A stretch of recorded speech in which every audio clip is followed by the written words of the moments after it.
And hello, everybody. Hello. It is 6 o'clock on Sunday. I'm going live. I don't believe I'm expecting that many viewers. This is sort of an impromptu live stream. Wasn't really planning on it. But since there's not that many live streams planned for this month, I think I only have Sarah. We're going to talk about Scanner Darkly and Beaches. And then I'm going to do an episode about my I gotta figure it out. It's either going to be my top 20 favorite movies, or I'm going to do like an AFI thing and do an actual countdown of my 100 favorite movies. I don't know. I got to figure it out yet, but it'll be a live stream about my favorite movies. So I got to figure that out. But yeah, so today I'm going to be talking about Teenage Mutant Ninja Turtles, Mutant Mayhem, and the MEG 2. Before I get into that, I do want to make some announcements. For those Chief Brody Rules fans, because today I chose to stream on Chief Brody Rules, I want to let you guys know that randomly, I just found out today that how much longer does the program need? The final program has been unblocked on Site B. So if you've been wanting to rewatch how much longer does the program need, the final program, it is on Site B. It has been unblocked. So if you want to go check that out before they block it again, highly recommended. Download it if you want to. I don't give a damn. It's there now because it's been blocked for the last 3 years, and it just popped up on my feed on my Chief Brody Rules. I was like, oh my god, it's there. People can watch it again. So if you want to watch it, go check it out. So there's that. But yeah, I just wanted to say that before I got into the review. So today we're going to talk about that. So the first movie. So I did a double feature on Saturday. The last time I did a double feature like this was, I believe, last year. It was the House of Gucci and Resident Evil. And Lord help me, that was a long day. That was a very long day of double feature. So it's been a while since I've done an actual back-to-back in the movie theater double feature. So I did Teenage Mutant Ninja Turtles and the MEG 2 all in one sitting. Went to the one movie, got a drink, and then went to the next movie. We planned it out. It was perfect. Both movies were possible to do that because they're only 90 minutes each, so that was great. It wasn't like Barbie and Oppenheimer where one's like 2:30 and the other one's like 3 hours and whatever minutes. It's like it's possible. It's possible and easy to digest double feature. So with that being said, when I went to the theater, it was cool because in the lobby, I think the Regal I went to hired some cosplayers to show up. So there's the picture right here. Bebop, Rocksteady, and One Foot Soldier. It was fun to see them in the lobby. They were clearly hired for the event, just for little photo ops and whatnot. The reason why I figured this out, like, oh, they're not there for the movie, they're hired to be there, is because they gave out little trading cards, and these are the same kind of cards that they give out at like the local Comic Cons that happen in Buffalo. So there's that little promo card, Shredder's Army. And then the Ninja Turtles card. There's these guys, the Half Shell Heroes. It's not the Buffalo Best Turtles, it's the Half Shell Heroes. These are more based on the Michael Bay movies. I seen these guys at the Nickel City Con, so that was great to see that. And then before the movie started, they were selling those little variety pins, and they had different colors for each turtle. And I picked the purple one for Donatello. Donatello is my favorite one. I realized that during my recent rewatch of the old movies, because I like Donatello. He's like the weird one. He's like acapella or like Chevy Nova. Righteous, that guy. And then he's the one who's like on the phone with April O'Neil on the payphone. Hilarious. He's like my favorite one. He's great. I love Donatello. And I think he's the one with the with like the little orange thing. So there's that. To explain my history of the Ninja Turtles, I grew up with the live action movies. I did not watch the animated cartoon. That's a little bit before my time. That's more of the late 80s, early 90s. I sort of came into it in the early 90s with the Ninja Turtle movies, and I love those. I think the Ninja Turtles, at least maybe the one and maybe two, at least the first one, Ninja Turtles, the live action movie, is like probably in that list of very few movies where I could probably quote the whole thing. Where it's like I can probably quote the entire movie of Toy Story. I could probably quote the entire movie of Jurassic Park. I could probably quote the entire movie of Jaws, Forrest Gump, Terminator 2. I could probably do that with Ninja Turtles as well. So that's with that. It's one of my all-time probably favorite movies ever is the original Ninja Turtles live action. But yeah, I love that live action movie. Oh, we got a comment here from Christian Kim. Imagine watching TMT and Meg 2 on the same time as watching Oppenheimer. You know, I'm going to get to it. But I should mention it here so people who are watching right now could stick to the end. So, what's funny about this comment is that I went to see Meg 2, and me and my mom laughed quite a bit during Meg 2. And there was a point of the movie where there was like a jump scare, and both of us went, "Oh shit," really loud. And then there was like 20 minutes left of the movie. Like I would say it's right before they pull the Jaws 2 at the end of the movie. A worker came down, one of the ushers, looked at us and told us to be quiet. And I found that hilarious because it's not fucking Oppenheimer, it's Meg 2. And I just found that hilarious. But I'll go into detail later on, but I just wanted to like give that little nugget. But like there's so many moments in Meg 2. So stick around for the longer story. I just wanted to give a little hint of what's to come. But so Ninja Turtles, this new one I really enjoyed. Not to give it like a little spoiler, free review. Really enjoyed it. A lot of fun. I do like the voice actors of the kids. And it's funny because they're just kids. They're awkward teenagers. It's sort of a different take than what I've seen before. Although, even though I do like Ninja Turtles, I haven't really watched the cartoons because in the early, what do you call it, the 80s, missed out on that cartoon. And by the time they came out in animated form in the 2000s, I was already too old enough for that. So I was like, yeah. But the thing I like about the Ninja Turtles is no matter what they do with it, it always seems evergreen. It's always fresh, always seeing something new. It's like Batman, where like Batman can be rebooted every 5 years, 3 years, whatever, and it's always cool. It's always a new take. I feel like the Ninja Turtles fall in line with that, where the idea is so rich and you can do whatever you want with the Ninja Turtles. It's great. It's great. So it's like I have no complaints about the Ninja Turtles. I'm down with the Ninja Turtles. So when I saw this movie, I thought it was cool to finally hear like teenage child actors do the voice of the turtles. And I was like, oh, that's a good selling point. And I thought it was going to be like the second biggest movie of the year. It looks like I was wrong about that because I for sure thought this was going to be like the second biggest movie of the year behind Mario Brothers. Because I thought, oh yeah, it's like a generational thing. So like there's like 30 years of fans of Mario. There's got to be 30 years of fans of Ninja Turtles. But due to the box office, it looks like more of a Barbie, like a Barbie billion is more of that of this year. But other than that, I really did like the Ninja Turtles. I liked that it wasn't Shredder again, even though at the end of the movie, spoiler alert, like during the mid credits, of course they tease him,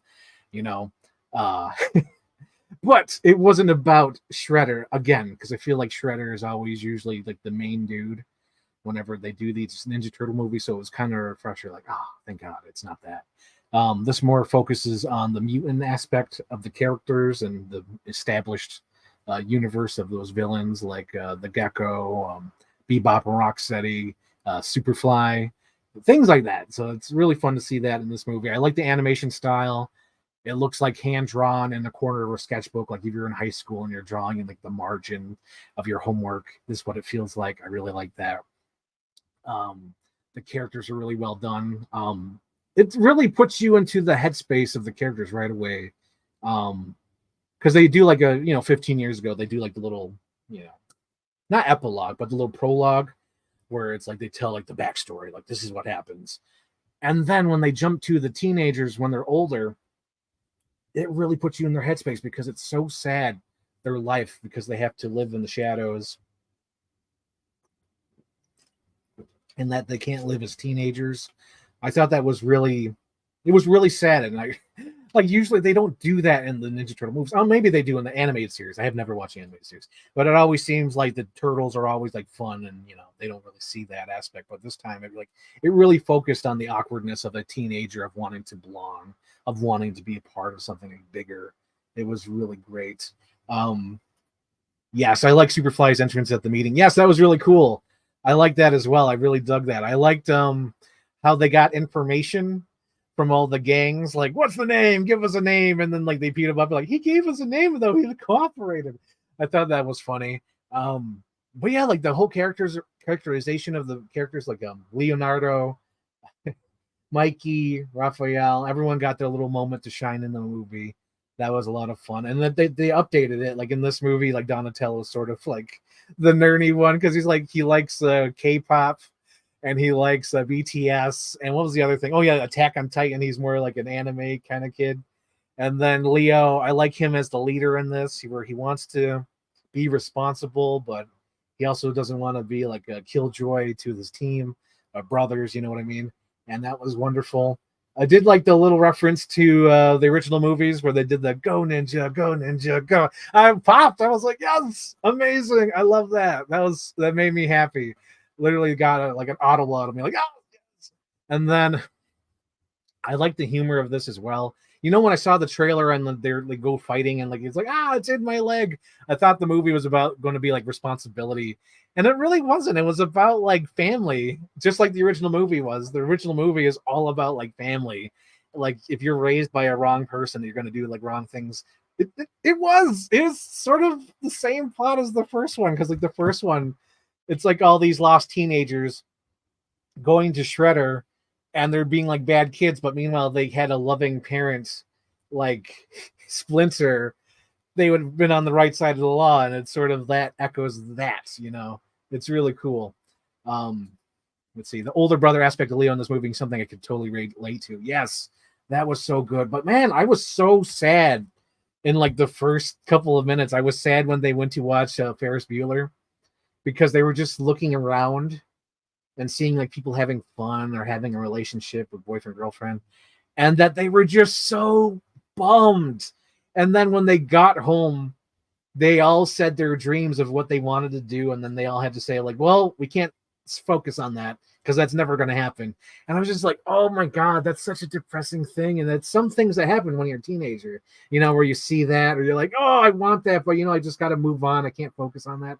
It's like I related to that. I was like, oh man, I totally get that headspace. It was sad. But the movie does get fun. There's a lot of cool sequences in this. I do like how they do the fight scenes when they start getting better, because the first one they're totally awkward because they have to hunt down April O'Neil's little buggy, and then they get there. There's like an awkward fight because it's their first time fighting. I do like that they're not trained to be crime fighters. They're more trained just to for self-protection, because there's an experience that they had as a kid where they were helpless. So Splinter learns how to fight via old VHS tapes, which I thought was great. I was like, oh, that's funny because all their technology is slightly old because people are throwing out the stuff, so they have to watch like VHS tapes or have like records. I thought that was fun. I was like, oh yeah, because people are throwing those out so they could actually use them. You know, it's not garbage to them. It's something that they could practically use. I did like that. I thought that was a lot of fun. April O'Neil, I like the different interpretation. I know there was some controversy about it, but I was just like, it's April O'Neil. It's a different version. Who cares? Whatever. She's fine.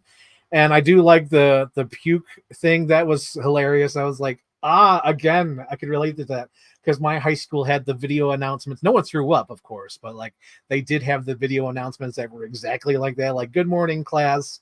These are this week's announcements, or like this is today's announcement. It was wonderful.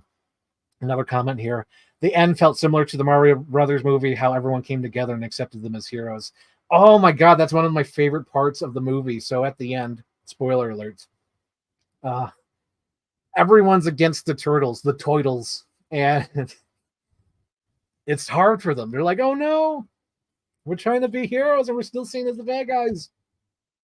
But then New York City itself comes to back them up, and I'm like, yes, I love this kind of shit.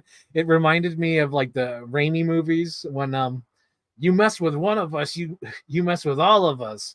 It was that kind of stuff. I love when movies have like the community stand together.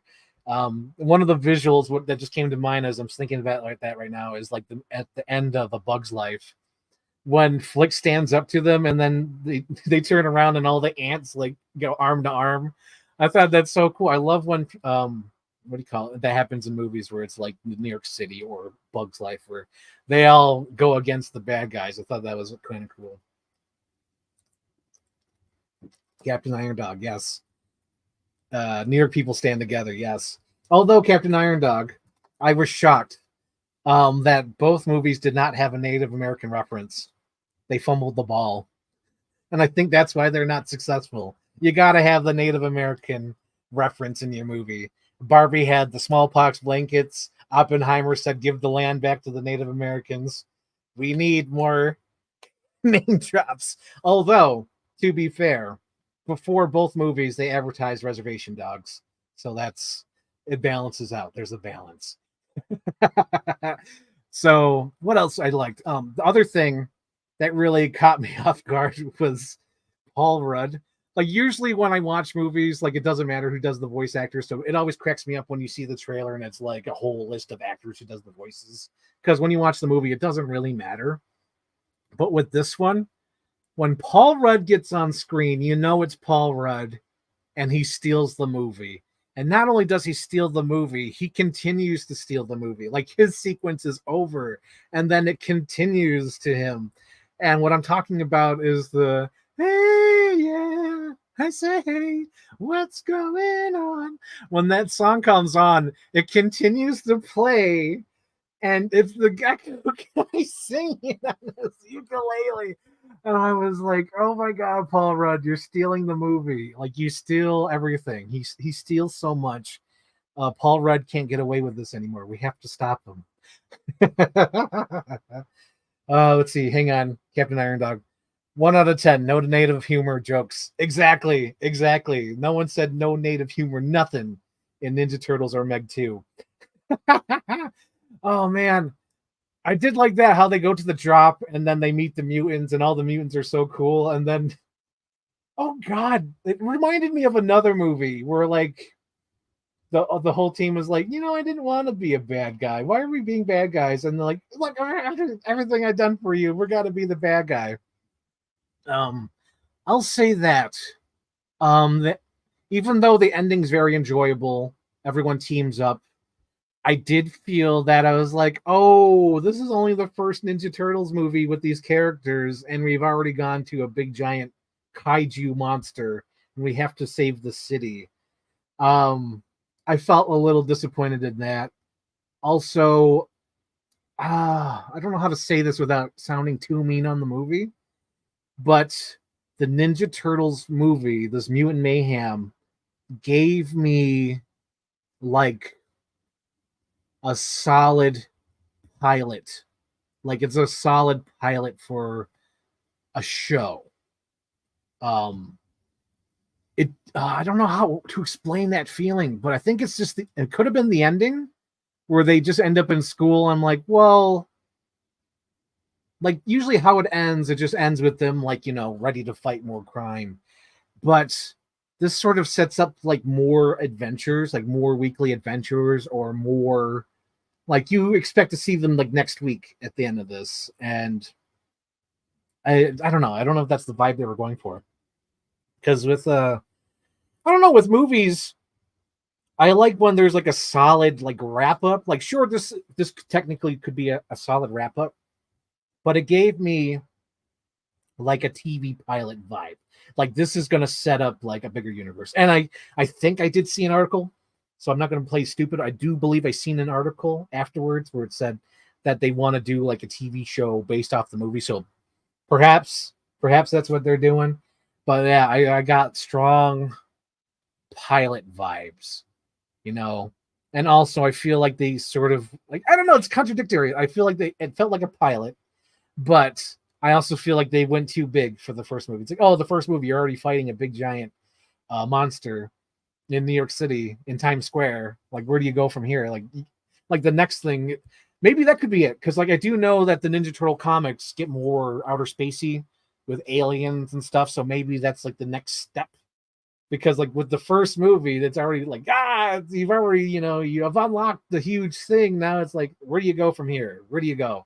Because I felt like it would have been cool if they just like set up something like a little bit smaller. But it is what it is. We got what we got. It's still fun. It's still enjoyable. I do like how they get the pizza van and then Donatello knows how to drive it because he's been playing driving simulators. That's great. One of the things that gave me the warm, nostalgic vibes while watching the movie is when they were actually eating Pizza Hut. Like when they open the box, you see the Pizza Hut logo. And for those who grew up in the 90s with the VHS tape, I play right field. You gotta know how to catch. You gotta know how to throw. That's why I play in right field, out where the dandelions grow. There was a little commercial on the VHS tape about the kid playing right field, and he catches the ball and wins the game, and they all go to eat Pizza Hut. That's what gave me the nostalgic vibes, even though in that movie they eat Domino's in the movie, but that Pizza Hut commercial in the beginning of the VHS, um, it's always been nostalgic for me that that I play right field. So when I saw them eating Pizza Hut in this movie, I was like, oh, that's great. That's wonderful. I do believe this is a possibility as well. This comment says they can do time warp like a lot of movies are doing. I do believe the comics and the animated series did do some time travel, so that isn't a possibility as well. But maybe they'll go into like across the Turtleverse where we see the live action movie, we see the Michael Bay characters, and we see everything. That's a possibility. I do believe that did happen at some point. I forgot if it was in a comic book or the animated series. But I do believe Turtles in Time is a thing that exists. Pizza Hut is always my preferred pizza place. I know, right? When I lived in LA, I really did like Domino's, but after I left LA, it was like I don't want to have Domino's ever again. My second place pizza, because I love Pizza Hut. Pizza Hut's like number one. I love their big box thing. It's perfect. It comes with two like medium-sized pizzas, a side of noodles, and breadsticks. That's perfect. Perfect. And it was like 20, 25 bucks. Perfect. Perfect. My other second place favorite is Little Caesars. I do like Little Caesars, but like Domino's is on the bottom where it's like I can't have Domino's again. I had Domino's so many times when I lived in LA. I don't have Domino's on it. Same thing with the Papa John's. Papa John's.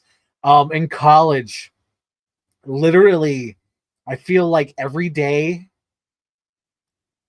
the school would buy Papa John's, and they would just like leave it in the lobby on like 3 or 5 different fold out tables, and they would just have stacks of Papa John's.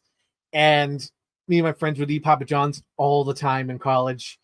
And then after like a couple of weeks of that, we're like, I'm sick and tired of Papa John's. Like we stopped eating it. Like it made us sick just seeing those boxes on those tables. Because I remember that college would like literally buy Papa John's like every day or every week or something like that. And I was just like, I can't get Papa John's anymore in my life. I did like that taste. Domino's is too garlicky for Captain Iron Dog, but I did enjoy that for a while. But I can't do that. It's like Vietnam memories. That flavor. It's like I could taste it now, and I could see the Huey helicopters going. We're in the jungles. It's like I can't have that anymore. No pun intended. Leonardi's Pizza near Buffalo. Oh my God, Leonardi's! I love Leonardi's. Leonardi's was a place in Buffalo. Because Buffalo has great pizza. Leonardi's, like if you have a pizza box, it's a square. They filled the pizza box up to the square. It was amazing. Now there's another place out there that sort of does the same thing where they just fill it up to the end of the box. It's not a round pizza. It's a freaking square. It fills up the entire pizza box. The pizza place now that does that is Picasso's. I love Picasso's, but they're so damn expensive. Picasso's like 30, 40 bucks for a pizza, but like it fills up the freaking box. So it's like worth the price, and it's so good. They have so many flavors in that sauce, so I recommend that as well for those who live in Western New York. Oh my God, I love pizza though. So yeah, whole pizza discussion in this Ninja Turtles review. That's another thing I noticed. I did like the joke with the Chris Pines. They had Chris Pine, Chris Evans, and Chris Pratt, and I did like that. I guess Paramount must not have any movies with Chris Evans or Chris Pratt because they're just like Hollywood cutouts of them. But with Chris Pine, it's him as Captain Kirk from Star Trek, which they own, which I thought that was cute. I was like, oh, Chris Pine, Star Trek. It'll probably be his last appearance as Captain Kirk. Hopefully not. Hopefully they reboot that series or keep it going. That'd be wonderful. But I thought that was fun to see the Chris Evans, Chris Pine, and Chris Pratt. That was wonderful. And then what was the other thing in this movie that really stands out? I liked the needle drops. I thought those were fun. I liked the black light bowling scene. I thought that was like really cool, and I liked how menacing Superfly was. he really did feel like a legitimate threat. I thought the milking joke was hilarious. Like, they're gonna milk us. It's like, how could they milk us? And they literally milked them. I thought that was great. Uh, and I liked in the sketchbook, like they had like a little like, this is what's going to happen, and they would jump to the sketchbook thing. I liked that the sketchbook versions of them look like the retro animated series or how we see the turtles. I thought that was great. So on the Frank Ireland rating, so to explain the Frank Ireland rating, out of 5, if I give a movie on the Frank Ireland rating, if I give a movie a 5, that means I'd see it again, I'd buy the DVD, I'd recommend it, and I've seen it in the theater. It's great. It's wonderful. That's the 5. That's a solid 5. A 4-star is I'd recommend someone to see in the theater. I'd probably rent it again, but I probably wouldn't buy the DVD. 3-star is good enough to see in the theater, but you don't have to ever watch it again. 2-star is like, skip this movie. 1-star is awful. No, not the worth the movie price. So I would give Ninja Turtles on the scale of Frank Ireland scale 5, because I'm going to buy the DVD. I'm down for sequels, and I'd watch it again. I had a lot of fun watching this Ninja Turtles movie. It was great, and it made me want to get the toys. I want the Gecko toy. I want him represented on my shelf. I thought that was fun, and I liked all the other characters as well. Let's see, we got some comic. The shell crushing was terrifying. I know, that made me so sad. I was like, oh, Jesus. Like when they were getting crushed by Superfly, their freaking shells were cracking. I was like, oh, that's not good. Damn. The No Diggity needle drop was my favorite scene in the movie. Oh my God, No Diggity. Yes. For me, like, I know I'm a simpleton, but the what's going on was hilarious. I thought that was so hilarious. And then like Donatello with his stick, he's like, I just have a stick. What am I going to do? And then that stick came in so handy all the time. And I think there was even a part where he's like, they used my stick against me. Oh my God, that was so funny. And I did like all their little moments where it was like, oh God, what are we going to do now? And then we're just like, no, we're going to do this. We're going to figure this out. It was legitimate teamwork, which is rare to see in movies, where it felt like, yes, this makes sense. This is great. And I do love the freaking family aspect. The family thing is very important. I know like Star Wars is like, it's about family, but like legitimately Ninja Turtles was about family. I liked how all those mutants seemed lost, and they felt like there was no other option until they met the turtles, and they're like, no, this is great. They found a way to live and be happy and be content with their lives. This is a better option than killing people. I did like that. I do like, I know I'm contradicting myself, but I do like that they teased the Shredder for the next one. I'm just glad he wasn't the first villain they had to go to. They're going to bring Shredder for the next one or the third one or whatever. But yeah, I like how you do all these things. Like, these are things I know. It's like, I know this. I see this. I see you. Yeah, I liked it. I liked all of it. It was really fun. It was really fun. Ratatouille. Oh my gosh. Oh yeah, that was fun. What's his name? Oh my God, Jackie Chan. Jackie Chan is the voice of Splinter. Was great. Splinter is just an overprotective father. That was wonderful. Having to go save his kids, I thought that was great as well. I was like, yeah, that's great, man. But that whole sequence too, when they have to get that canister, and he has it, and he's afraid he's gonna get beat up, and then New York City just comes along like, we're gonna get this. The turtles need this. We're gonna help the turtles out. Oh, that was so cool. And then I liked there was a sequence where I like whenever they get beat up and like they get dizzy, and they're like, oh my God, and they see the tail, and then they're afraid that the gecko died, and then there's little stupid Paul Rudd's like, no, it grows back. I'm fine. Splinter kicking ass was awesome. Oh yeah, of course. Splinter kicking ass is great. It was great. I'm trying to think if there's anything else I've missed. There's some cool there's some great scenes, like the bike. I like April O'Neil's bike keeps getting messed up. Damn, there's so many things. So many. But yeah, I liked it. I think we're going to move on. I'm going to move on to the next one. So I'm going to talk about Meg 2. So I don't know. I guess if you know me and you've listened to my streams, you do know that I like Jaws. I specifically like Jaws 2. If you're subscribed to the channel, it's called Chief Brody Rules. For the love of God. I love Jaws 3. Jaws 4 is a movie I have to watch every Christmas because it's technically a Christmas movie. I love Jaws 4. I love the Jaws ripoff Tentacles from 1977. I also love the Jaws ripoff Orca from 1977 as well. I grew up with that shit. I enjoy it. I love Deep Blue Sea. So when Meg came out in whatever year, 2015, I think, could have been a little bit later. Who cares at this point? But I enjoyed Meg 1. I thought that was a lot of fun. It was stupid. It was fun. And you know what you're going into. You know what you're getting when you're walking into a movie called Meg with Jason Statham going against a giant megalodon. You know what you're getting. So with Meg 2, The Trench, I'm like, well, I got to go see it. Every time I saw the trailer, it just cracked me the hell up. When I just see like freaking stupid Jason Statham with a toothpick going against a big giant megalodon. It's like, I'm there, man. I'm there. So with this movie, Meg 2, The Trench, because Captain Iron Dog did not know it was called The Trench. Yes, it's called The Trench. Meg 2, The Trench. And there's a reason why it's called Meg 2, The Trench, because like the first 40 to 50 minutes of this goddamn movie takes place in the goddamn trench. And oh my God. Okay, so like I love the opening because it opens up in the prehistoric times, does some Jurassic Park shit. You see like a little mosquito and lands a dinosaur, and you just see the food chain where it's like it gets bigger and bigger and bigger, and it's like, oh geez, like there's always a bigger fish, you know, from Star Wars.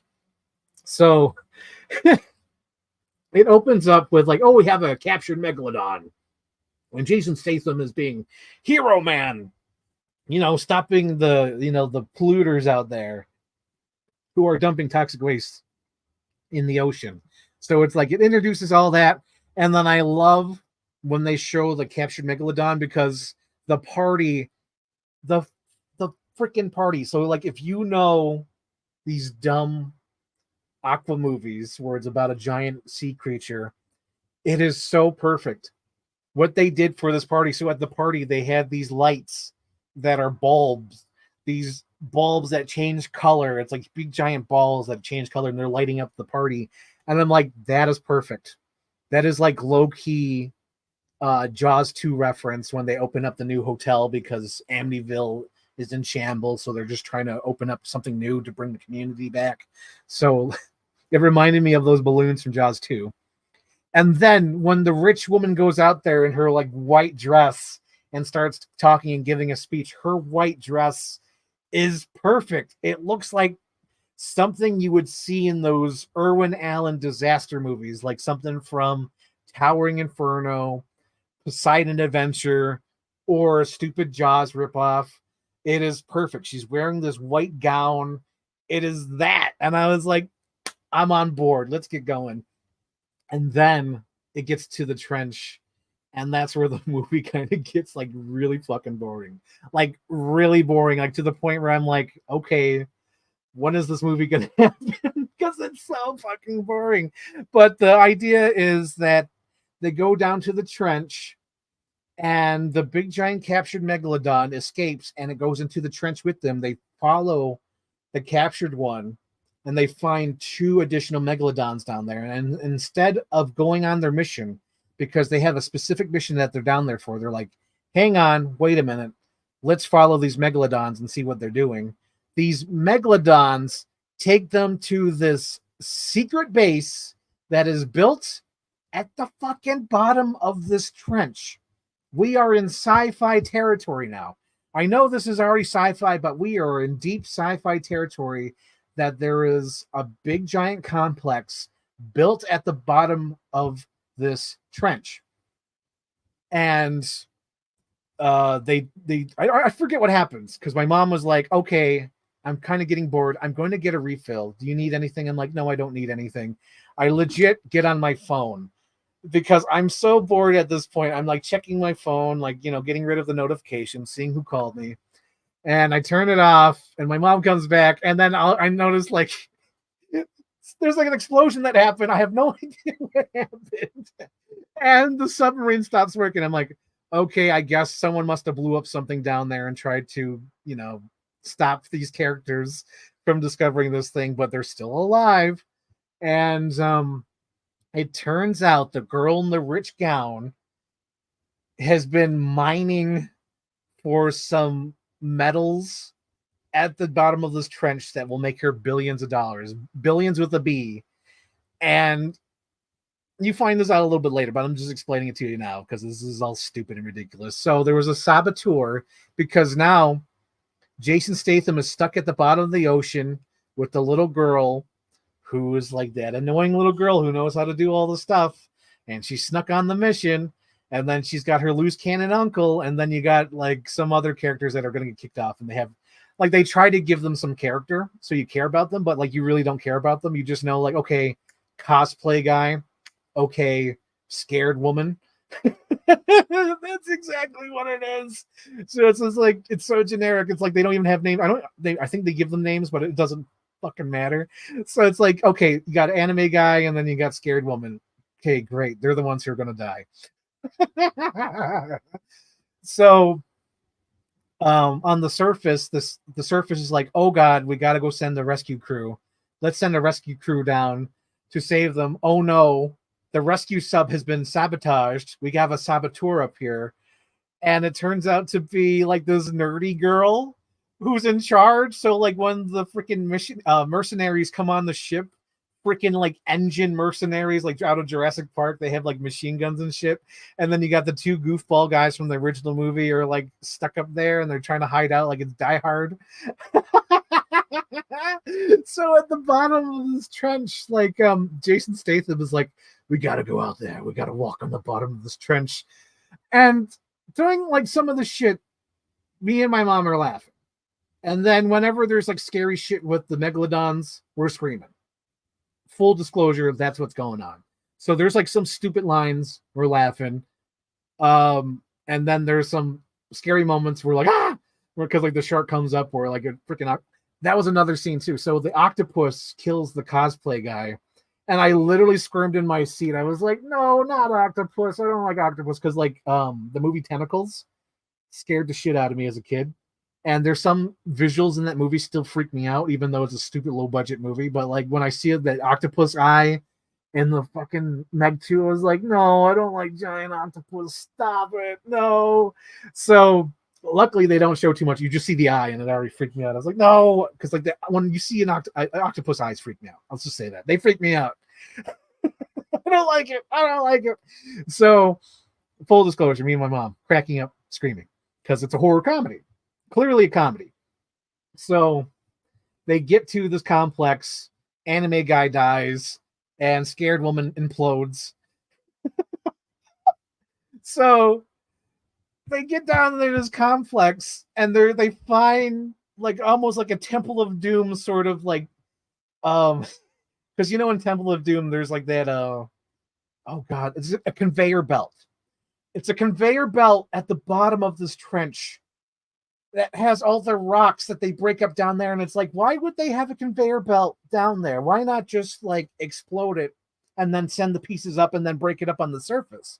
Why have a whole giant Temple of Doom conveyor belt? Oh my god.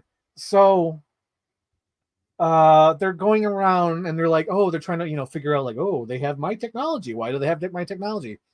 And they get to the escape pod room, and that's when they find out that the little blonde is the terrorist woman on top, and she's teamed up with the rich woman. And there is a scene, guys, where Jason Statham, without a suit, has to go outside the complex, holding his breath or releasing it at a certain point and coming back into the complex. Meanwhile, we're at the bottom of the ocean. We just had a scene where a woman implodes. And the movie is like going out of its way to over-explain the logic of how this is going to work. Meanwhile, I am laughing my ass off. I am laughing at the movie because they're really over-explaining. They're like, well, if it's going to totally work because the water will fill it up and he'll adjust to the water and then he'll have to breathe through his nose. And when he gets out there, he just has to open the door and then get back in and it'll be okay. It's going out of its way to explain the logic of Jason Statham surviving at the bottom of this trench, which is hundreds of thousands of miles down below the ocean. And it is so stupid. And I'm cracking up. I'm like, this is hilarious. This is dumb. This is dumb. And I'm like, stop it, movie. You don't have to explain this. This is dumb. You're making it look dumber by over-explaining how he's going to hold his breath and get out there and come back in. So he does that because he's Jason Statham, action hero man. And he comes in, and there's a stupid villain who was also in the submarine. I didn't explain him, but who cares? It doesn't matter. Mexican bad guy comes in, and they start fighting. And it's so funny because I think this is the point where my mom came back after getting a refill.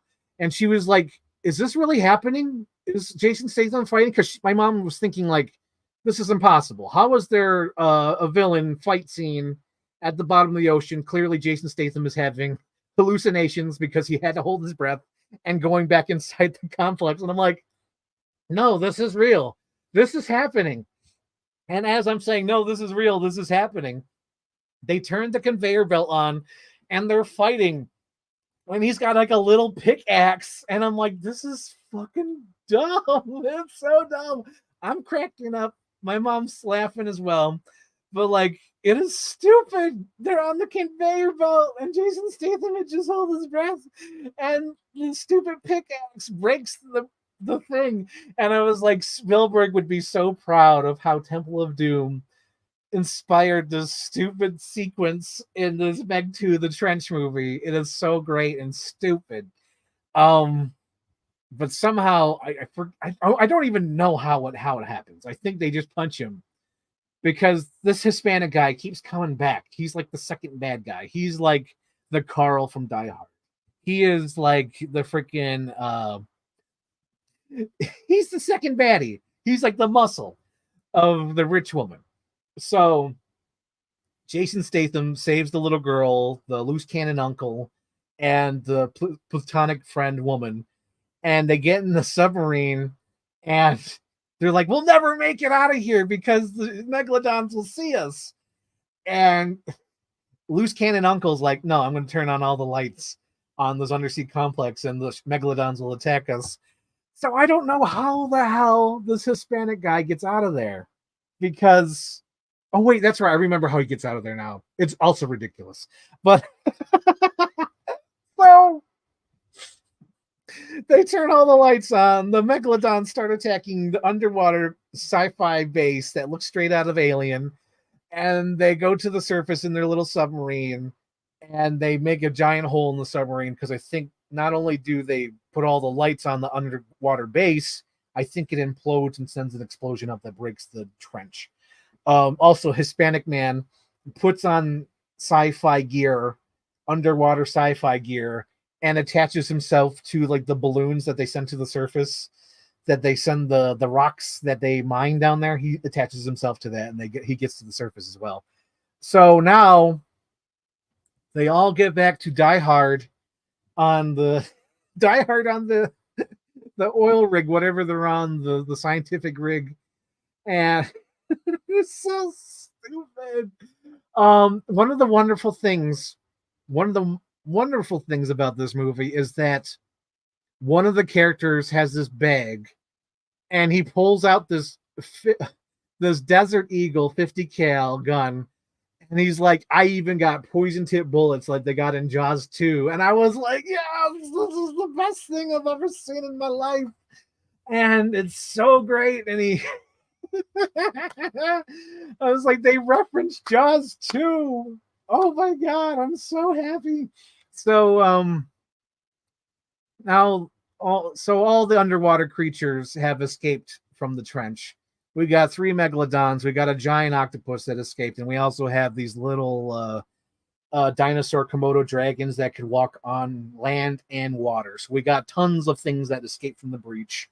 And I feel like they hint at more during the end credits, but we'll get there. So they get to Die Hard on this oil rig, whatever the fuck, and all the heroes get off, and then the blonde apparently is having a relationship. The nerdy blonde is having a relationship with the Hispanic man, and Hispanic man gets up there and they make out, and he's like, okay, I'm going to go after these nerds. We're going to stop them. So blonde woman is incommunicado with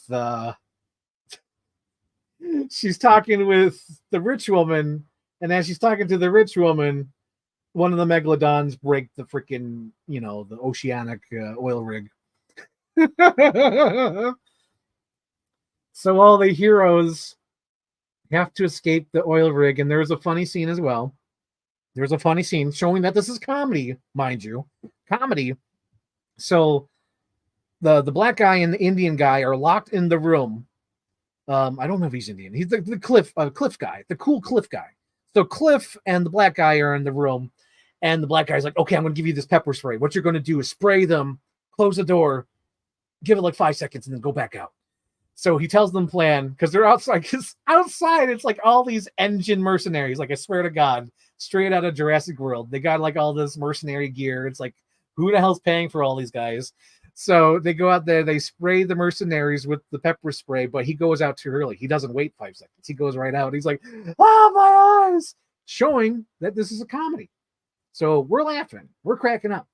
Meanwhile, all this dumb shit is happening. We're laughing. We're cracking up.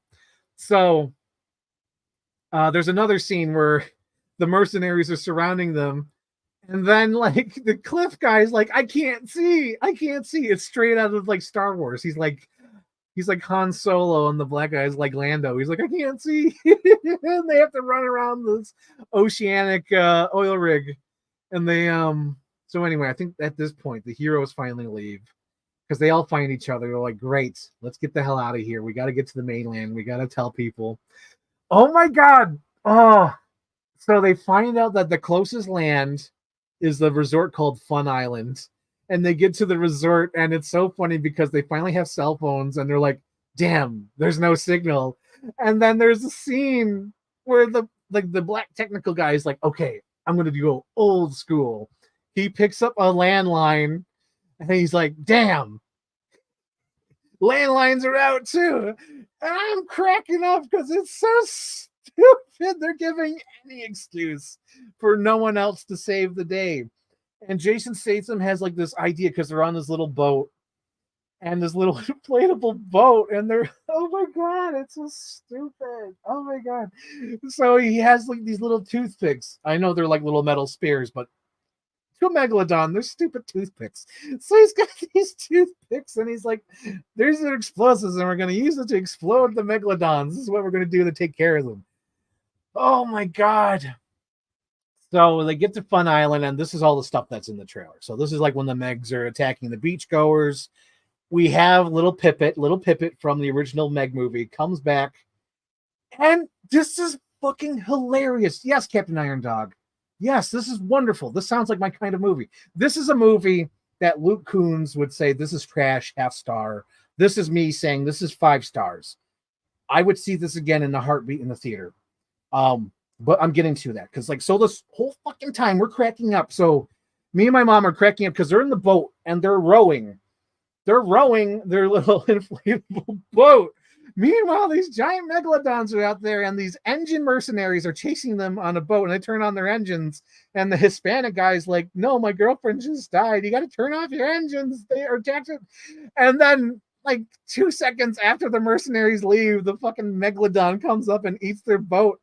And then I believe at this point, that's when they go to Fun Island. But I forgot that point, and I forgot that the Mexican guy was still alive, because there's another joke that me and my mom died laughing at.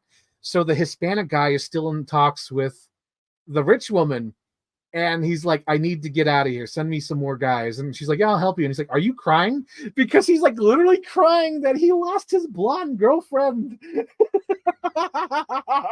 It is so stupid and silly. Oh my God. So they get to the mainland, and this is where we find out that the stupid little swimmers, because when they were in the trench, they got attacked by these smaller dinosaur things. So we find out these smaller dinosaur things, not only can they swim, but they can walk on land and breathe on land. And they're like giant, like dinosaurs. They're like good sized gozer dog sized dinosaurs on the land. So when people are on land, they could get attacked on land as well. The giant octopus is out. 3 megalodons are out. this is amazing. This is where you get your money's worth, because that first 40 minutes was super boring at the bottom of the trench. But like when it gets to the beach shit, this is where I'm in heaven. This is my Tentacles 2. This is my Jaws 2. This is my Jaws 3. This is my Jaws 4, all rolled into one. But yeah, like they get attacked. There's a scene where me and my mom cheered. Okay, so the rich woman gets there in her helicopter with her mercenaries, her engine mercenaries, and they're so obsessed with killing the loose cannon uncle because they don't want to get found out that they've been building a trench underwater. But it's like, who gives a shit? This whole situation is crazy. We got 3 megalodons, a giant thing, but they're so obsessed with trying to kill the loose cannon uncle, Jason Statham, and the little girl for some reason. I don't know why. Like, they could just easily lie and blame on them. But anyway, there's the scene that me and my mom cheered at is where the rich woman is staying on the helicopter, and like all the guys around her are dead because she starts noticing that everyone's dead around her. So she goes outside, picks up like an AK-47 or whatever, or like one of those AR-15s or whatever to protect herself. And me and my mom are like, oh my God, this is totally Dennis Nedry, isn't it? We call it. We're like, this is Dennis Nedry. And as she gets back onto the helicopter, we see one of those Komodo dragon dinosaurs get through the other side of the helicopter. And we're like, Nedry! We both yell Nedry. And she gets eaten and dragged, and we see the helicopter shaking, and me and my mom are like cheering, like, yes, it's happening. And then the rich woman gets pulled into the weeds, and it's like, yes, we were literally cheering. And then there's a scene where Jason Statham is like out there with his little toothpick, and he's going after the giant megalodons. He successfully blows one up, but he has to go after the Jaws 2 one, because the Jaws 2 one has like all these fucking scratches on it. And the Jaws 2 one, like, he barely escapes it. And me and my mom were like, oh shit, like really loud. We both said, oh shit, because he like literally just barely avoids the fucking shark, the megalodon. And we're like, oh my God. And then there's a funny ass scene. So the black guy and the platonic girlfriend are trying to get supplies and find weapons, and they're all trying to help out the situation. They got to take out the Komodo dragons, they got to take out the mercenaries, and then they got to take care of the octopus. So they're going out there trying to get help, and they hide. And she's like, let me see your bag, what's in the bag? And he says, it's all my supplies I need for any emergencies. And she's going through the bag, and I'm like, oh my God, she's gonna pull out condoms. And I say that out loud. I think I even kind of yelled at him, like, oh my God, condoms, it's gonna be there. And she pulls out this whole strand of condoms. And I'm like, yes. And she's like, you need these for emergencies? He's like, yeah, you never know when I need them. It's like, this is great. This shit is my movie. Me and my mom are fucking eating it up. We're laughing. We're screaming. There's a goof ass scene where Cliff, I forgot his name. I know he's like Cliff Robertson or something. He's like the cool dude. He's like the cool dude in every movie. So Cliff is there with the loose cannon uncle, and they're like, oh my God, we could use this stuff as explosives. We could use this to blow up, the megalodon or the giant octopus. We could use this. And it's some fucking Star Wars type humor, because they get inside this garage to find this shit. Meanwhile, the engine mercenaries are getting scared by these giant Komodo dragons, and they all get stuck in this garage. And like, they're handing off the explosives back and forth to each other, and the mercenaries are like, freeze. And then somehow all the characters end up inside this garage. And it was at this point, everybody who was watching, it was at this point, in the corner of my eye, I see a worker come down, and he double takes. He like looks at us, clearly knows that we go here to the theater every week, looks at us, looks back at the people, and then looks, and I look at him, and I point at me like, what? So he starts coming down the aisle, and he says, can you guys just please keep it down? And I looked at him, I'm like, okay, we'll keep it down.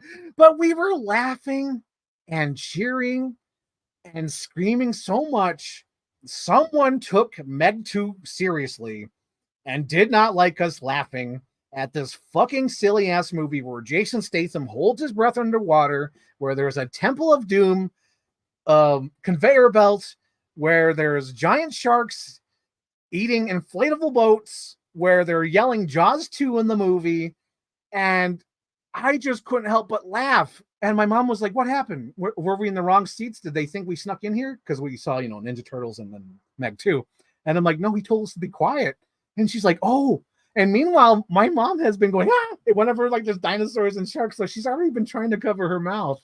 So like for the last part of the movie, because I missed what happened. So by the time I look at the screen, so the guy comes down, tells it quiet. Somehow, all the mercenaries and Komodo dragons have exploded in the garage. The hero somehow escaped.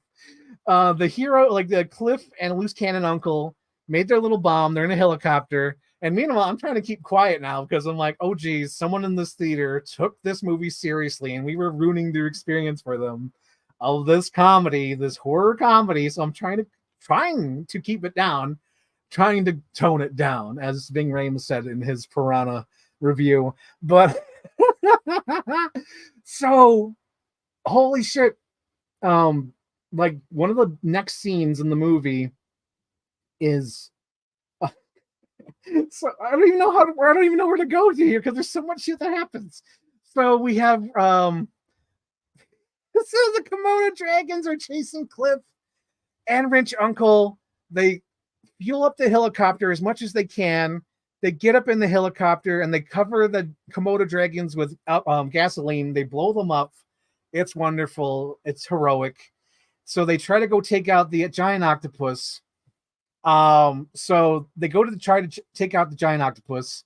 The giant octopus takes out the helicopter, and the helicopter crashes with Cliff in it. Loose Cannon Uncle is now on the ground with his explosive. He's got to implant it inside the giant octopus, which is attacking the beach. We have the black dude, I believe, is trying to call for help. And I think he's like using his 50 cal Desert Eagle to shoot any remaining Komodo dragons on the beach. He's saving all the cute Asian girls on the beach. Jason Statham is out there with his toothpick, and he has to go after the Jaws 2 one. So now I have to get this in the right order. So helicopters crashed. Loose Cannon Uncle puts the bomb in the octopus, and he kills the octopus barely. Like, I don't even think he kills the octopus. No, what happens next is that the captivity megalodon goes to fight the giant octopus for some reason. And during that time, I think the hero, Loose Cannon Uncle, picks up the bomb because he dropped the bomb during this time.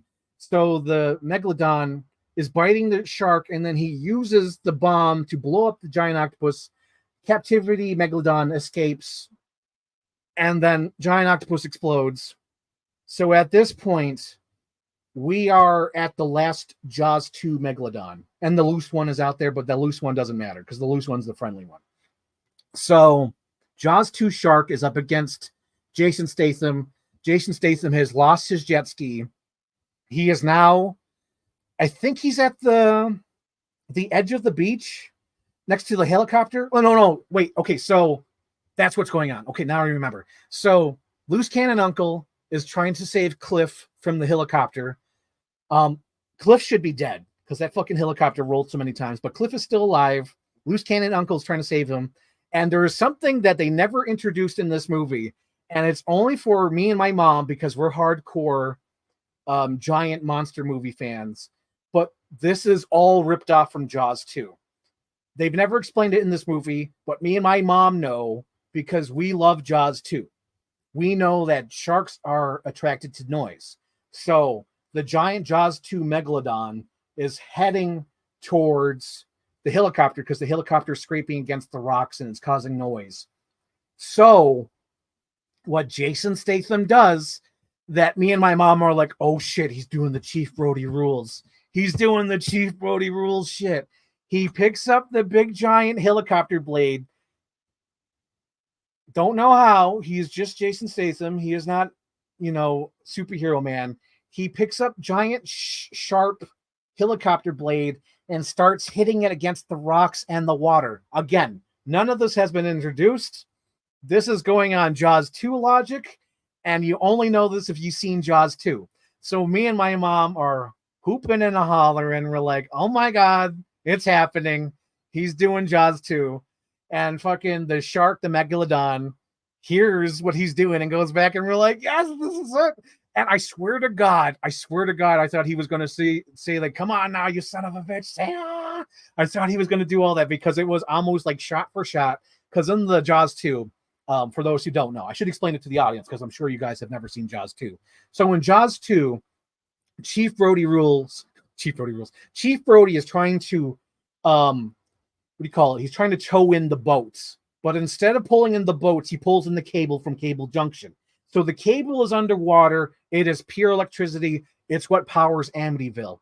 So the fucking Chief Brody in Jaws 2 is hitting this giant pipe because the kids are being attacked by Jaws 2. So Jaws 2 hears the pipe because it's been established in Jaws 2 that sharks are attracted to noise. So he starts going towards Chief Brody, and Chief Brody has the big giant freaking cable, and Chief Brody is hitting it, and the kids are like, what are you doing, Chief? Get out of the water. And like Chief is like mad. This is the whole reason why my YouTube channel is called Chief Brody Rules. So he's got the big giant electric cable. The fucking shark's coming towards him, and he's like, open your mouth. The shark comes up to bite Chief Brody. Chief Brody jumps back, drops the cable in the shark's mouth, and the shark gets electrocuted. It's a masterpiece. I love Jaws 2. It's the whole reason why my channel is called Chief Brody Rules in the first place. So anyway, that's established. So me and my mom are watching MEG 2, and we are so happy. We get what's going on. We're like, he's doing the Chief Brody thing. So he's smacking the water. He's smacking the rocks with this big giant helicopter blade that no human by themselves could pick up, but he's Jason Statham. So a giant Jaws 2 shark, Megalodon, comes up there and gets impaled perfectly through the brain as Jason Statham is stabbing this Megalodon.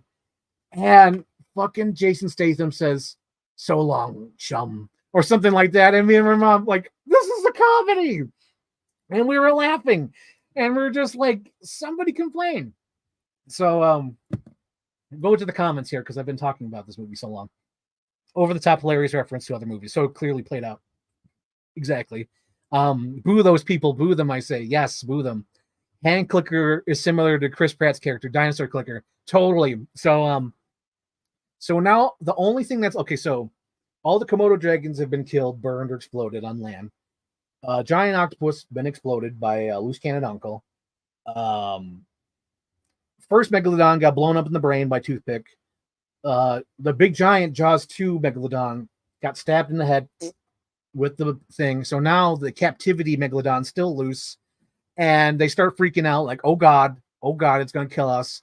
But then Loose Cannon Uncle does his little Chris Pratt clicker thing. And the Megalodon swims off, and they start joking that, oh no, it's dolphins. Because there's all these dolphins that are being chased away. So the Megalodon goes after the dolphins into the ocean. And they're like, we'll deal with that some other time.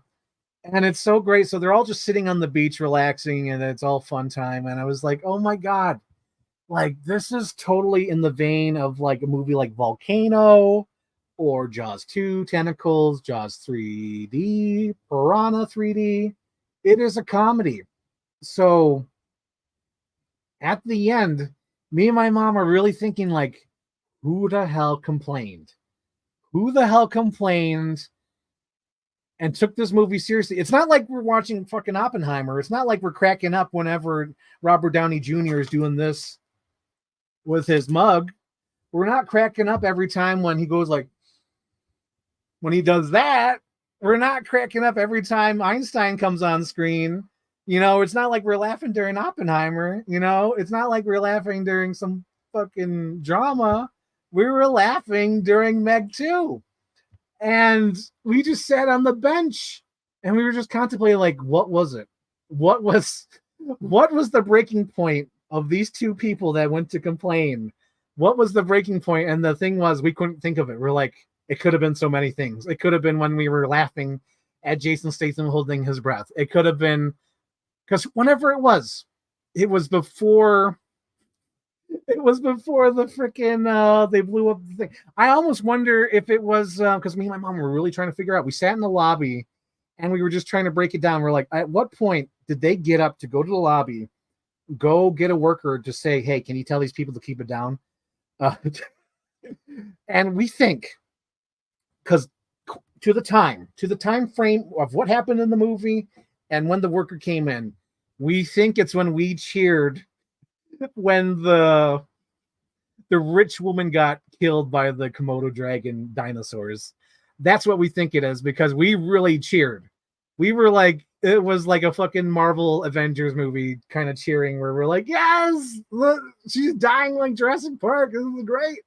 It could have been that, or it could have been when we both said, oh shit, because we both yelled, oh shit, when the Megalodon came up. And I'm like, again, like, we still can't figure it out. Like, this is like, so this is like the top 3 reasons. So the first one is when we cheered the rich woman's death, when we went, oh shit, together, completely loud when the Megalodon came out, because we were just like, ah, it was like a goddamn jump scare.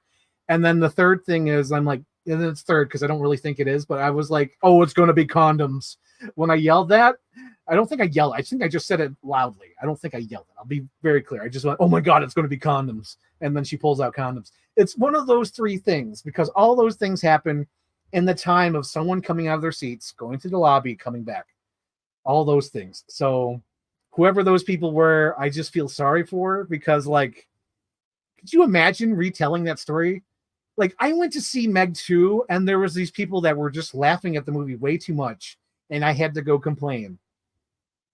You know, someone has to retell that story. Someone has the other side of the story. Someone saw Meg 2, took it serious, a movie about giant sharks, referencing Jaws 2. Oh my God. Someone took the movie seriously enough to go complain.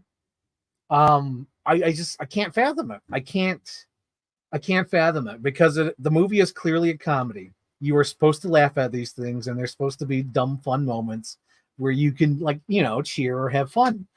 And it's one of the, I know it's that kind of movie because before this movie started, they had like a little Riff Tracks promotion. And it's like, this is a dumb movie. So whoever complained, I feel so bad. They must be sticks in the mud. They must be sticks in the mud.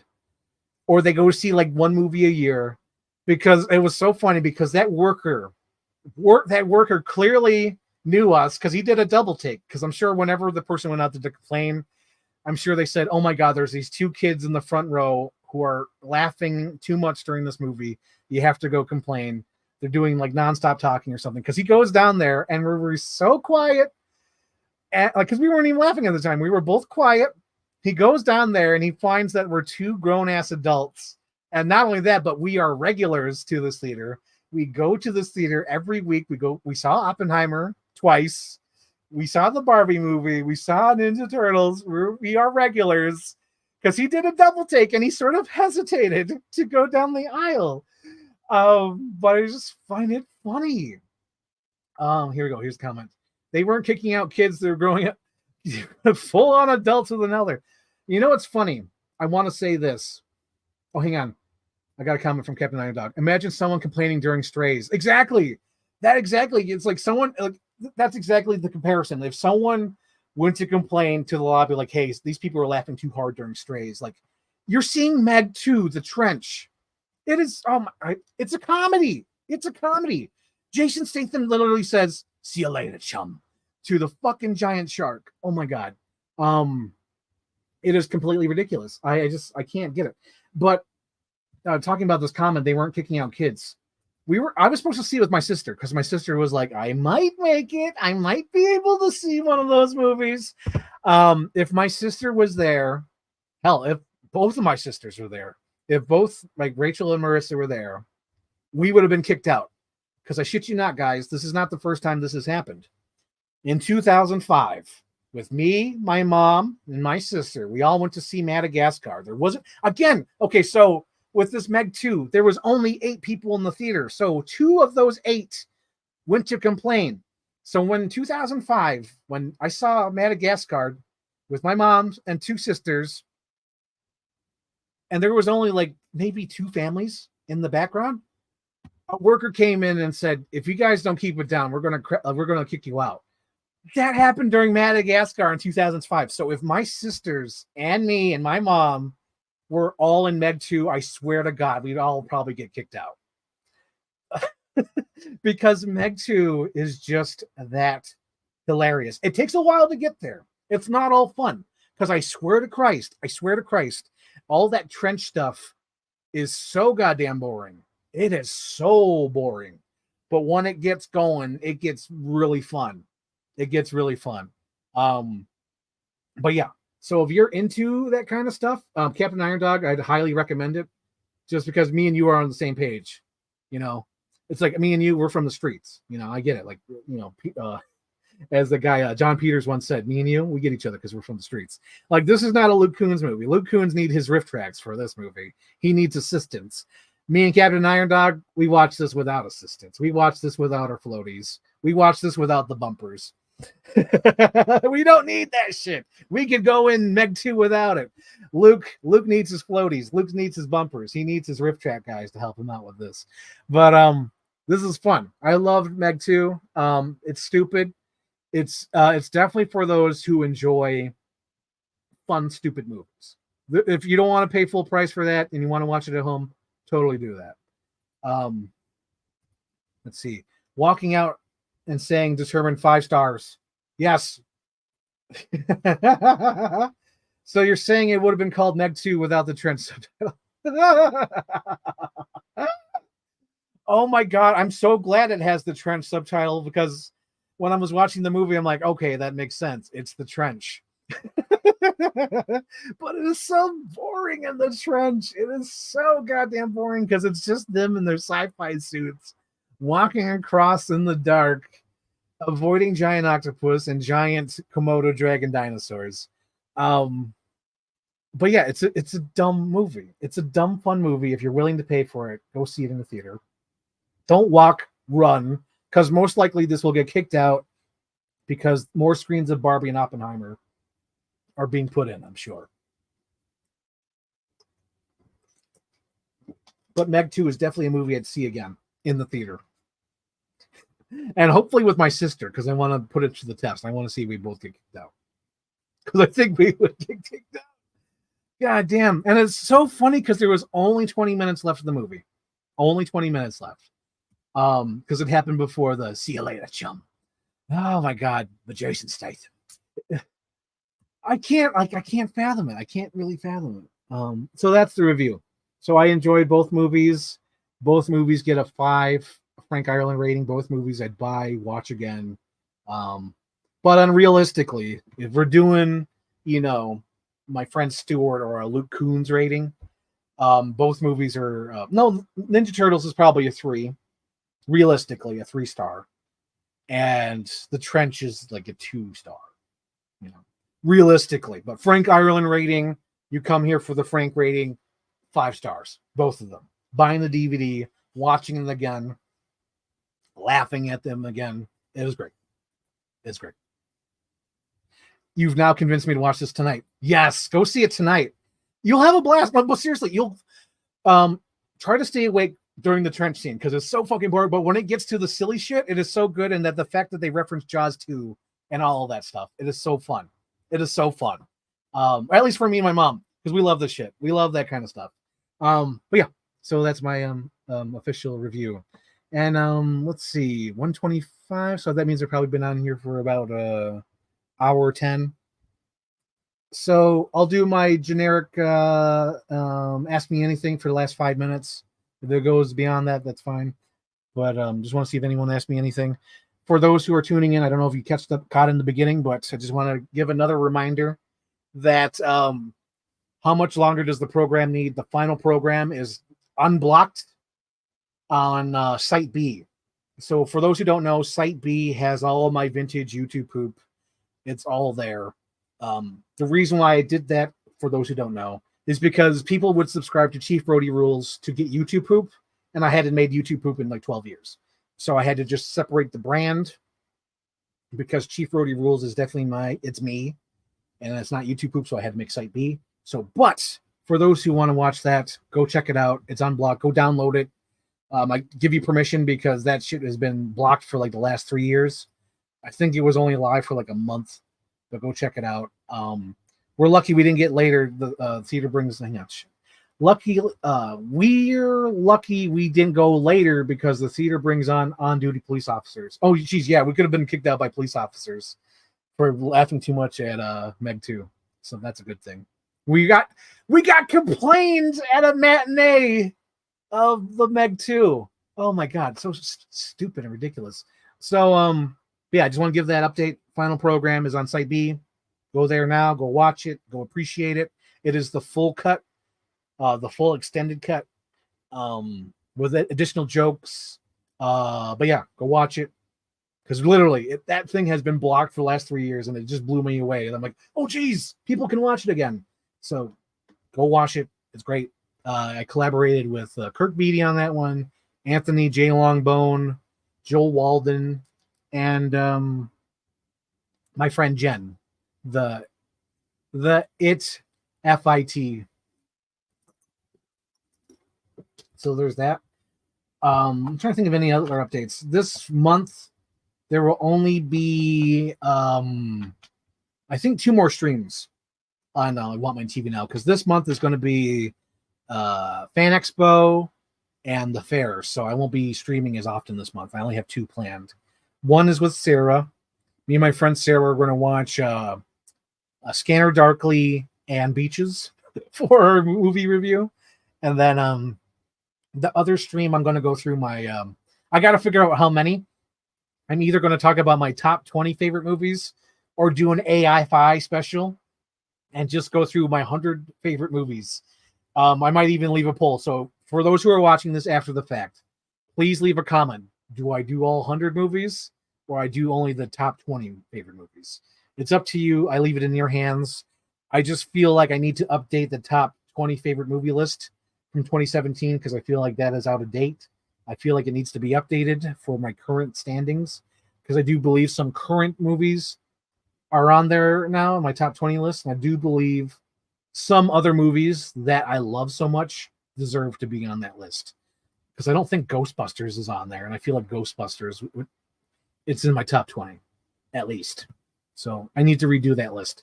So those are the only 2 streams I plan to do this month. Another update, I found out my dream guests will not be doing the show, so that's fine.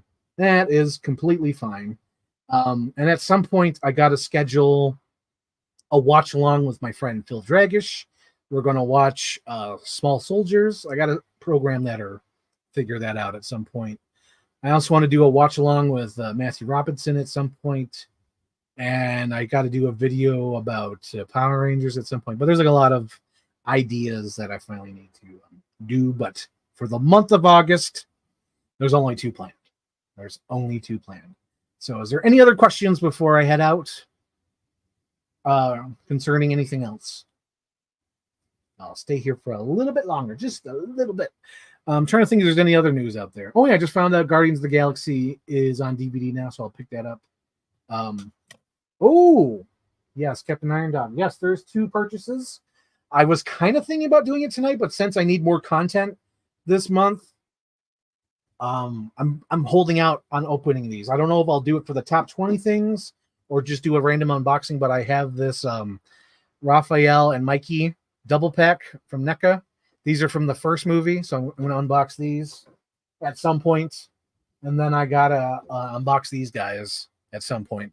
But these are the only new purchases I have. I'm trying to save money for Fan Expo, which is, oh my God, that's going to clear me out. That's going to clear me out because I got to get the cast of Scream. So that's like Nev Campbell, Billy Loomis, Randy. Oh my God, it's like 4 people right there. That's 4 signatures. That's a photo op with all of them, and then a photo op with Nev Campbell, and then I got to do a photo op with Denny Trejo. You broke my heart. I knew it was you, Fredo.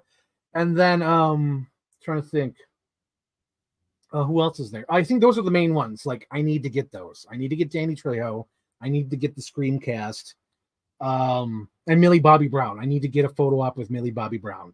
That's all that's where all my money's going this month. I gotta do all that. So I don't think that many purchases will happen this month. Yeah, those are the toys that I have, but I'm saving that for the top 20 or top 100 movie list. I really don't know what to do. Because I kind of want to do, like, this is really going old school, but back in the day, CBS would do the AFI movie list, where they would go like 100 movies you should see, you know, 100 laughs or 100 classics. And they would talk about each movie for about like 30 seconds.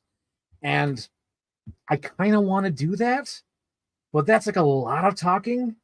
And it's 100 fucking movies. And I'm not sure if I have the strength. But I could possibly have the strength to do the top 20. But I leave it up to the audience. I think I got to do a poll. Because I think I'm crazy enough to do it. I think I'm crazy enough to do the top 100, just like those old AFI days. Just because I did the yearbook episode. The yearbook episode is a 3 to 4 hour epic. And if I could do a 3 or 4 hour epic about reading yearbooks, I can definitely do a 3 or 4 hour epic talking about my favorite movies. You know, spare us. I would say the top 20. No, I gotta be the Mick Foley. I gotta be the Mick Foley, Captain Iron Dog. I gotta be thrown off the Hell in the Cell, land through the announcer's table, get hauled off by the paramedics, wake up as they're hauling me out and say, no, I gotta get back in. I gotta crawl to the top of the Hell in the Cell, and I gotta get choke slammed, avoiding breaking my neck, hitting the mat, and then getting tombstone and choke slammed on tacks, and then having my tooth go through my cheek. I got to do all that, Captain Iron Dog. I have to be the Mick Foley. And at the end of the stream, I got to ask myself, how many times did the paramedics pull me out? How many times did that happen? Because I have no recollection from the 3 or 4 choke slams. Oh, man. If I have to spare myself, no unboxings, full 100. But if I have to spare myself, unboxings and top 20. That's that's the goal. Okay. And I think that's it. I think that's it for now. Any other comments? I'll give you to the count. I'll give you to the count of 3 to get your... No, wait. To the count of 10 to get your ugly, no good keister off my property before I pump you guts full of lead. 1, 2, 10. Brr. So, no one else? Nobody else. No other questions? No other comments? I see I got another thumbs up. Who is that? Is that my friend Becky? Becky. Yes, Becky. Thank you, Becky, for giving me a thumbs up on Facebook for the stream. Thank you for those who are tuning in. Captain Iron Dog, go see Meg 2, The Trench. I think you'll enjoy it, even though that part is super flippin' boring. Oh, Captain Iron Dog, I gotta explain it. I gotta say it one more time. So it was funny. So the part when my mom got up, I literally, like, she got up to go get a refill or go do something. I forgot what she did. She went to go to the lobby, but she was basically, during the part she missed, she's like, this movie's too silly. I gotta take a break. And that's when they were over explaining when Jason Statham had to leave. Had to leave to hold his breath. Oh my God, hilarious. But anyway, thank you guys for tuning in. I believe next week will either be the top 100 or top 20 movie list. And then Friday, hang on. Boom. Friday the 18th will be this episode with Sarah. And it looks like I got one more comment before the show wraps up. Will you see Barbie for a 3rd time with me? Oh my God, Whitney. I have to say no. I don't know if I could handle that a 3rd time. I like right now I've seen it a perfect amount of times, and now like my view count is going up. Come on, guys, I'm trying to wrap up, you goofs. No, I've seen Barbie enough times in the theater. I love it. I think if I see it too many more times, it's too much. Yeah, because right now I appreciate Barbie. I feel like if I see it a 3rd time, it might lose its magic. I don't want to burn it out like The Dark Knight, because there's some movies where I've burned out in my life. I've burned out of Inception. I've burned out of The Dark Knight. To a certain point, for almost 15 years, Terminator 2 was burned out of my, mind. I couldn't watch Terminator 2 because I was so burned out of it. Same thing with Forrest Gump, where it's just like I've seen it too many times as a kid. It's like it burned out. So I can't see that movie too many times, but I'm willing to see Oppenheimer a 3rd time in the theater. I'm willing to see Meg 2 a 2nd time in the theater. But yeah, I think Barbie I've seen enough times in the theater where it's perfect. Both times were perfect. One was in the packed theater. and the other time was in a small, intimate local theater with it's just a bunch of small families. I thought that was great. So I don't want to ruin the Barbie experience by seeing it too many more times. But it's like perfect. It's like the perfect amount. Like too much. Don't add too much more. It's perfect. It's perfect. But again, wrapping this up. Thank you for those who tuned in. Captain Iron Dog. Hopefully you enjoy Meg 2. And Luke, don't see Meg 2. Don't see Ninja Turtles. Just don't. Just don't. The fact that you gave Guardians of the Galaxy 3 a 2-star, I can't fathom. I'm like, what's the scale? What's the scale? I don't understand your scale. It's like, to me, a 2-star is like Daredevil. A 2-star is like the first Fantastic Four movie. A 3-star is like Hulk from 2003. Oh my god, like I don't get your rating. So Luke, if you're watching, I don't get your rating system. How is a movie that actually has quality action and quality acting in Guardians of the Galaxy 3 get a 2-star? How is that possible? There is bad movies out there. Freaking The Flash is a 2-star movie. I don't get it. I don't get it. We have Captain Iron Dog. That Luke is a man of mystery when it comes to his rating system. I cracks me up. He's like, oh, it's all storyline and plots and characterization. I'm like, bull fucking shit. Because he gave freaking Dead Reckoning a 3-star. I had to talk him up to a 4 because I'm like, come on, Luke. Mission Impossible 3 is a 3-star. Dead Reckoning is not a Mission Impossible 3. And we go to one more comment here as well. What's your shirt today? My shirt today is an old retro run from 2016 that I dug out. It is a Harley Quinn Buffalo Bills t-shirt. Yep. One of the reasons why I liked Harley Quinn, because she had the Bills colors, red, white, and blue. America, baby. America. But anyway, wrapping this shit up. But Luke, I don't understand your system. And I know you're going to watch this later after the fact. So it's great. But yeah, thank you guys for watching. And have a good week, everybody. Have fun. And